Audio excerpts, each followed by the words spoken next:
There's a reason you keep ending up here. Not just on this video, but here in your life. Checking your bank account before you fall asleep, doing the mental math on whether you can afford the thing you actually want, watching other women your age buy the house, take the trip, walk into a room like money was never even a question for them. And some part of you has started to wonder if maybe it's just not for you. Maybe you're the kind of person who's good with people, but bad with money. Maybe you just weren't raised to think big. Maybe you're simply unlucky. What if none of that is true?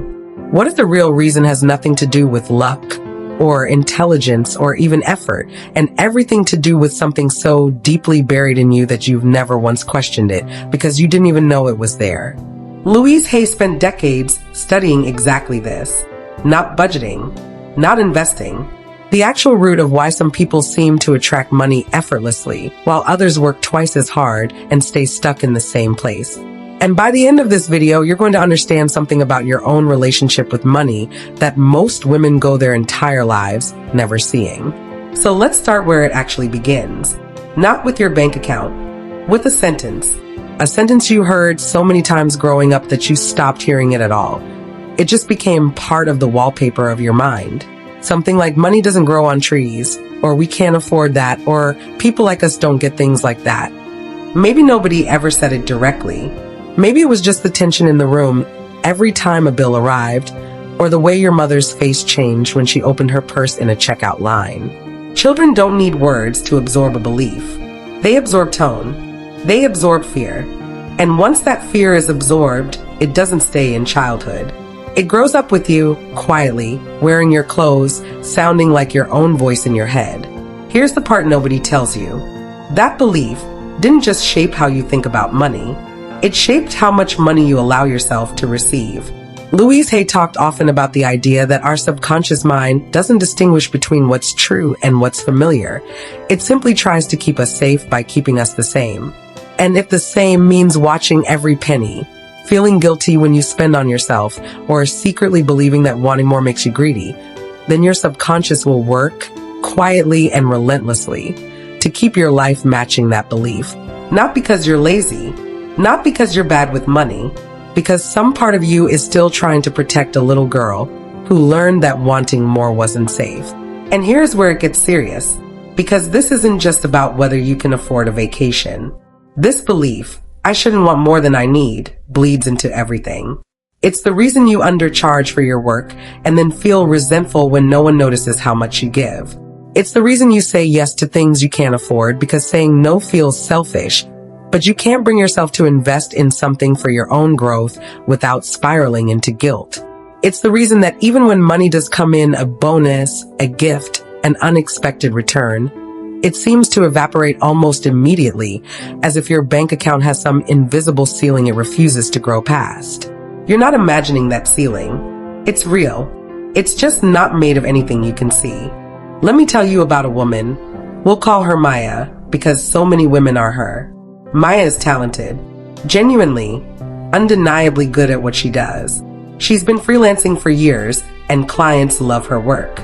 But every time she sends a quote, her stomach tightens, and almost without thinking, she lowers the number. Just to be safe, just so they don't think I'm being greedy. She gets the job. She always gets the job. But she comes home that night with a strange, hollow feeling, because some part of her knows she just agreed to be paid less than she's worth again. A year later, Maya looks at her bank account and feels confused. She works constantly. She's busy. She's exhausted. So why does it feel like she's running on a treadmill that never moves her forward? Now picture another woman. We'll call her Elena. Same skill level as Maya. Same industry. But somewhere along the way, Elena did something most people never do. She actually looked at the belief underneath her pricing. She noticed the tightness in her chest every time she thought about charging more. And instead of obeying it, she got curious about it.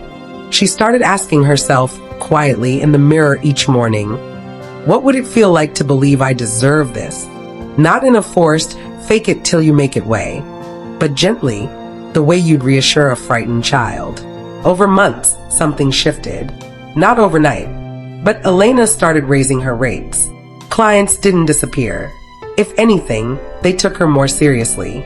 And the money that came in didn't vanish the way it used to. it started to stay. It started to build. The difference between Maya and Elena was never talent or luck or work ethic. It was one invisible belief, and whether or not it was ever brought into the light. So here's where it gets practical. If you recognized even a flicker of Maya in yourself, that tightening, that instinct to make yourself smaller around money, there's a specific practice Louise Hay returned to again and again because she believed it was one of the most powerful tools we have. Mirror work. Tonight, before bed, stand in front of a mirror. Look directly into your own eyes. Not at your hair, not at your skin, your eyes, and say out loud, I am open and receptive to all the good that life has to offer me. Say it slowly. You might feel silly. You might feel resistance, even tears, because looking yourself in the eye and claiming you deserve good things can bring up everything you've spent years avoiding. That resistance isn't a sign you're doing it wrong. It's a sign you've touched the actual wound. Keep going anyway. But here's the thing. Even that exercise is only the surface of something much deeper. Because the belief about deservingness is rarely the whole story. There's another layer underneath it. One that's even harder to see, because it doesn't feel like a belief about money at all. It feels like a belief about love. Think about the women you've watched become successful, really successful. Did any part of you ever feel a flicker of something when you saw it? Not jealousy exactly. Something quieter. A thought like, she seems so cold now, or I bet she doesn't have time for anyone anymore, or money changes people. If you've ever had that thought, even for a second, there's a good chance you've also, somewhere deep down, made a private deal with yourself. A deal that says, if I become that successful, I might become unlovable too. And so, without ever consciously choosing it, you've kept yourself just shy of the level where that fear would have to be tested. This is one of the cruelest tricks the mind plays because it disguises itself as loyalty. Loyalty to the people you love. Loyalty to the version of yourself that feels safe and known. Louise Hay often spoke about how the subconscious mind will sabotage even our most desired outcomes if it believes, somewhere underneath, that achieving them threatens our sense of belonging. And nothing threatens belonging quite like becoming different from the people who raised you, or the friends who've known you since before any of this began. Picture a woman on the edge of a breakthrough. A promotion is finally within reach, the one she's worked toward for years. And then, days before the decision, she does something strange. She freezes up in the final interview, or she mentions, almost too casually, that she's not sure she's ready yet. Or she gets sick, actually physically sick, the night before. From the outside, it looks like nerves or bad luck or timing. But underneath, something else is happening. A part of her is terrified that if she gets this, she'll have to become someone her family doesn't recognize. Someone her old friends might resent. Someone who no longer fits into the life she's always known. And so, without any conscious decision at all, she pulls the emergency brake. This is the part where most self-help content stops with the diagnosis. You're sabotaging yourself. But knowing that doesn't change anything on its own. What changes things is understanding that this isn't a character flaw. It's not weakness. It's a part of you trying in its own clumsy way to keep you safe and connected to the people you love. And once you see it that way, once you stop treating that part of yourself as the enemy, you can finally start talking to it differently. Here's a reframe that Louise Hay's work points toward again and again. Becoming more financially abundant doesn't mean leaving people behind. It means having more capacity, more energy, more resources, more stability to actually show up for the people you love. The version of you with more money isn't a colder version. She's a version with more room. More room to help her mother without resentment. More room to be generous without anxiety. More room to simply exist without the constant hum of financial fear running underneath every decision she makes. If this is landing for you, if some part of you has quietly believed that wanting more makes you a different, less loving person, try this tonight, in addition to the mirror work. Before you fall asleep, place a hand over your heart and say, silently or out loud, having more does not mean loving less. I can grow and still belong. Let that sentence sit there. You don't have to believe it fully yet. Just let it exist in the same space where the old belief has been living, rent-free, for years. And here's where this goes even deeper, because there's one more layer underneath both of these. Underneath the belief that you don't deserve more, and underneath the fear that more will disconnect you from the people you love, there's something even more fundamental. It's the relationship you have with yourself when no one else is watching. Because money, more than almost anything else in life, is a mirror. It reflects back to you, with brutal honesty, how much you actually believe you're worth. Not what you say you believe, not what you post, not what you tell other people. What you actually, privately, believe. This is why two women can have the exact same opportunity, the exact same skills, even the exact same starting point, and end up in completely different places 5 years later. It's not about opportunity. Opportunity is everywhere. It's about whether, when opportunity knocks, something inside you opens the door or quietly locks it tighter. This is one of the cruelest tricks the mind plays because it disguises itself as loyalty. Loyalty to the people you love. Loyalty to the version of yourself that feels safe and known. Louise Hay often spoke about how the subconscious mind will sabotage even our most desired outcomes if it believes, somewhere underneath, that achieving them threatens our sense of belonging.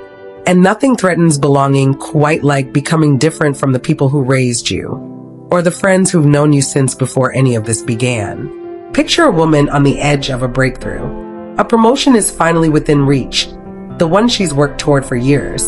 And then, days before the decision, she does something strange. She freezes up in the final interview, or she mentions, almost too casually, that she's not sure she's ready yet. Or she gets sick. Actually, physically sick the night before. From the outside, it looks like nerves or bad luck or timing. But underneath, something else is happening. A part of her is terrified that if she gets this, she'll have to become someone her family doesn't recognize. Someone her old friends might resent. Someone who no longer fits into the life she's always known. And so, without any conscious decision at all, she pulls the emergency brake. This is the part where most self-help content stops with the diagnosis. You're sabotaging yourself, but knowing that doesn't change anything on its own.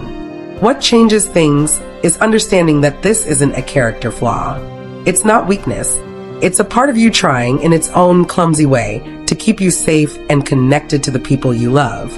And once you see it that way, once you stop treating that part of yourself as the enemy, you can finally start talking to it differently. Here's a reframe that Louise Hay's work points toward again and again. Becoming more financially abundant doesn't mean leaving people behind. It means having more capacity, more energy, more resources, more stability to actually show up for the people you love. The version of you with more money isn't a colder version. She's a version with more room. More room to help her mother without resentment. More room to be generous without anxiety. More room to simply exist without the constant hum of financial fear running underneath every decision she makes. If this is landing for you, if some part of you has quietly believed that wanting more makes you a different, less loving person, try this tonight, in addition to the mirror work. Before you fall asleep, place a hand over your heart and say, silently or out loud, having more does not mean loving less. I can grow and still belong. Let that sentence sit there. You don't have to believe it fully yet. Just let it exist in the same space where the old belief has been living, rent-free, for years. And here's where this goes even deeper, because there's one more layer underneath both of these. Underneath the belief that you don't deserve more, and underneath the fear that more will disconnect you from the people you love, there's something even more fundamental. It's the relationship you have with yourself when no one else is watching. Because money, more than almost anything else in life, is a mirror. It reflects back to you, with brutal honesty, how much you actually believe you're worth. Not what you say you believe, not what you post, not what you tell other people. What you actually, privately, believe. This is why two women can have the exact same opportunity, the exact same skills, even the exact same starting point, and end up in completely different places 5 years later. It's not about opportunity. Opportunity is everywhere. It's about whether, when opportunity knocks, something inside you opens the door or quietly locks it tighter. Louise Hay's entire body of work circles back to one idea, over and over in every area of life. Health, relationships, money, all of it. The relationship you have with yourself is the relationship that's actually running the show. Not your job, not your circumstances, not even your habits. Really, habits are just the visible outcome of that deeper relationship. If you don't like yourself very much, you'll find ways to make sure you don't get too much of anything, including money, because some part of you doesn't believe you've earned it, no matter how much external proof exists. And if you've started, even just a little, to repair that relationship, to actually like yourself, to speak to yourself the way you'd speak to someone you love, you'll start to notice something almost eerie. Opportunities that used to slip past, you start to land differently. Doors that seemed locked before don't feel as heavy. Not because the world changed, because you did. But before we get there, there's one more thread to pull. And it might be the most important one, because it's the thread that explains why so many women do the work, say the affirmations, even change their mindset for a while, and still find themselves back at square one a few months later. It's the thread of repetition, of patterns that repeat themselves not because you didn't learn the lesson, but because you only learned it once, and your subconscious has been rehearsing the old version for 20 or 30 years. Here's what almost nobody tells you about how the mind actually works. A belief you've held since childhood isn't stored the way you store a fact you read yesterday. It's stored the way you store how to walk or how to ride a bike, as something automatic, something that doesn't require conscious thought anymore. And when something is automatic, you can intellectually disagree with it and still find yourself doing it anyway. You can know, logically, that you deserve to charge more and still feel your stomach drop the moment you type the number. You can know that having more money won't make you unlovable and still feel a flicker of guilt when you treat yourself to something nice while someone you love is struggling. Knowing isn't the same as believing, and believing isn't the same as living it. This is why so many women feel like they're failing at manifestation or affirmations or mindset work. They say the words once or for a week, and when nothing dramatic happens, they assume it doesn't work for them. But Louise Hay was very clear about this, in a way that's almost the opposite of what most quick fix content tells you. She described affirmations and mirror work not as magic spells, but as a kind of gentle, repeated reparenting, speaking to yourself the way a loving parent would speak to a child who's scared over and over, for as long as it takes for the child to actually believe it. Not once, not for a week, for as long as the old voice has been running the show, which, for most of us, is decades. Think about a woman, we'll call her Renee, who hears about mirror work, tries it for 3 nights, doesn't feel any different, and quietly decides it's not for her. She goes back to her old patterns, the tight budgeting, the guilt around spending, the discomfort whenever a compliment about her success comes her way. Nothing about her life changes, and a part of her takes that as proof that this is just who she is, that some people are simply wired for more and she isn't one of them. Now think about another woman, we'll call her Priya, who hears the exact same information. She also doesn't feel different after 3 nights. But instead of stopping, she keeps going. Not because she's more disciplined necessarily, but because somewhere along the way she stopped expecting it to feel like anything at all and started treating it the way you treat brushing your teeth. Not something you do because it feels profound in the moment, but something you do because of what it builds over time. Weeks pass. Then months. And one day, almost without noticing, Priya catches herself doing something she never would have done before. She asks for a raise without rehearsing an apology first. She buys something for herself without immediately calculating what she should have bought instead. Nothing about that day feels like a breakthrough while it's happening. It only looks like one when she looks back. The difference between Renee and Priya isn't talent or belief in woo, or even how damaged their original money beliefs were. The difference is that Priya kept showing up to the mirror long after it stopped feeling new, long after the novelty wore off, long after she should have seen results by now. She kept rehearsing a new identity, even while the old one was still the loudest voice in the room, because she understood something most people never grasp.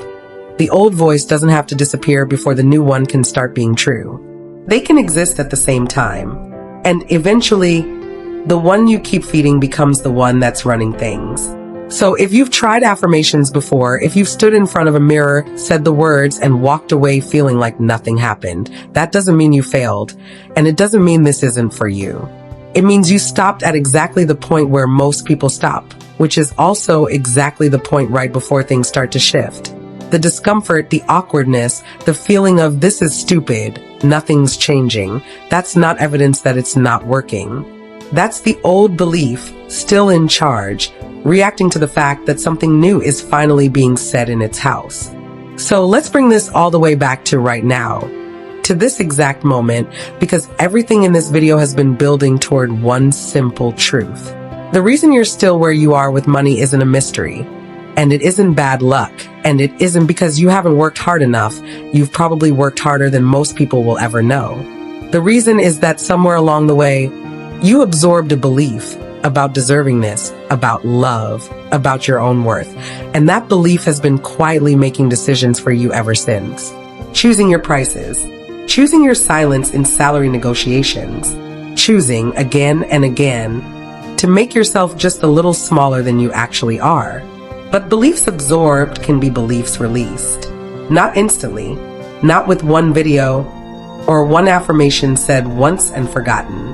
But the moment you start looking yourself in the eye, literally, in a mirror, the way Louise Hay taught, and start speaking to yourself with the patience and warmth you'd give to someone you love, something begins to shift. Slowly at first. And then one day, you'll notice you said yes to something you would have shrunk from a year ago. You'll notice you didn't apologize before stating your price. You'll notice the tightness in your chest is just a little looser. So here's the one thing. Not someday, not when you have more time, but tonight. Find a mirror. Look into your own eyes, the way you might have avoided doing for years. And say this slowly, I am willing to receive more. I am safe with more. I deserve more. Say it even if your voice shakes. Say it even if a part of you doesn't believe it yet. Because the belief doesn't have to be true for you to start saying it. It just has to be the beginning of a new conversation with yourself. One that, given enough time, will become the loudest voice in the room. You came into this video looking for an answer about money, but what you actually found was an invitation to meet a part of yourself you've been avoiding for a very long time. And the truth is, this is only the beginning. Because once you understand how this one belief has been shaping your finances without your permission, you'll start to see it everywhere else too. In your relationships, in how you let people treat you, in what you think you're allowed to ask for. That's the conversation we're going to keep having here, one layer at a time, until none of it stays hidden anymore.